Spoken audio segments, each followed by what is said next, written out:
মা মরলে মা পাওয়া যায়, বাপ মরলে বাপ পাওয়া যায়, বউ মরলে বউ পাওয়া যায় না। মুরব্বী চাষা কয়, তোর মা বাপ মরার পরে ফাইলে কেমনে আর বউ ফাইলে না কেমনে, এটা বুঝাই দে, তোর গানের ব্যাখ্যাটা দে।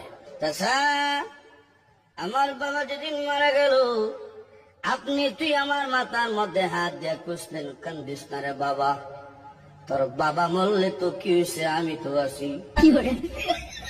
আরো কিছুদিন পরে আমার মা মারা গেল। মা মারা যাওয়ার পরে এলাকার বৃদ্ধ বৃদ্ধ মহিলা কইল, কান্দিস না রে, সব একদিন মরতে হইব, কান্দিস না, তোর মা মরলে কি হয়েছে, আমরা তো আছি রে বাবা। আরো কিছুদিন পরে আমার বউ মারা গেল। বউ মারা যাওয়ার পরে এলাকার কোন বেচাইয়া হইল না, কান্দিস না, আমরা তোর লাগে আছি। বুঝলেন, হার আছে বুঝছে কিনা।